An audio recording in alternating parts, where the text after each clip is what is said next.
சேப்பங்கிழங்கு வறுவல் பண்ண போகிறேன். முதல்ல சேப்பங்கிழங்க வாஷ் பண்ணிக்கிறேன். வாஷ் பண்ணிட்டு இதை வேக வைக்கணும். கொஞ்ச நேரத்துலேயே வெந்துடும். இது குக்கர்லலாம் வேக வைக்கக்கூடாது. சும்மா சாதாரணமாக நம்ம வேக வச்சாலே போதும். கொஞ்சம் நேரத்துலேயே வெந்துடும். இதை முதல்ல வேக வச்சு எடுத்துக்கலாம். வெந்துச்சுன்னு நினைக்கிறேன். நல்லாவே வெந்துருச்சு. இன்னும் இந்த தோலை உரிக்கணும். அவிச்சதை இந்த தோலெல்லாம் உரிச்சிட்டு இந்த மாதிரி ரவுண்டாக இந்த மாதிரி நான் மெலிசாக கட் பண்ணி வச்சுக்கிட்டேன்.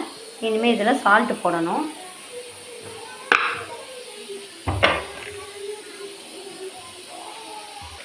மிளகாத்தூள் கொஞ்சம் போட்டுக்கிறேன். இப்போ அதை உப்பும்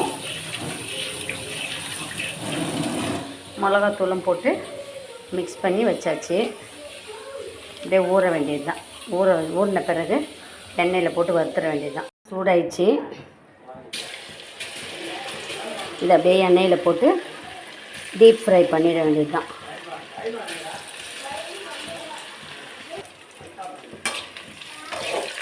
நல்லா சேப்பங்கிழங்கு வறுவல் சாம்பாருக்கு ரொம்ப டேஸ்ட்டாக இருக்கும். நீங்களும் போய் சாப்பிட்டு பாருங்கள். இதையே காரக்குழம்பு கூட வைக்கலாம். காரக்குழம்பு வைக்கிறது இருந்தாலும் அவிச்சிட்டு தான் தக்காளி வெங்காயம் போட்டு வதக்கிட்டு மிளகாத்தூள் போட்டு புளி ஊற்றிட்டு அதுக்கப்புறமா இதை போட்டு இறக்கணும். இது வந்து அவிச்சிட்டு பண்ணுற கிழங்கு, அப்படியே போடக்கூடாது. அவிச்சிட்டு தான் யூஸ் பண்ணணும். இல்லைன்னா நாக்கில் நமைக்கும். சுவையான சேப்பங்கிழங்கு வறுவல் ரெடி ஆயிடுச்சு. நல்லா பொன்னிறமாக வரட்டும்.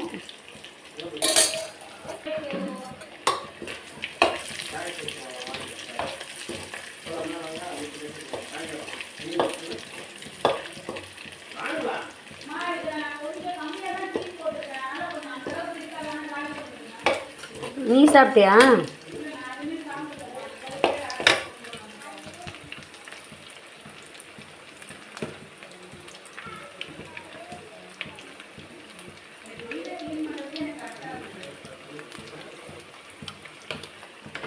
அதுக்கும் சாப்பிட்றதுக்கு ஒன்றா இருக்குது.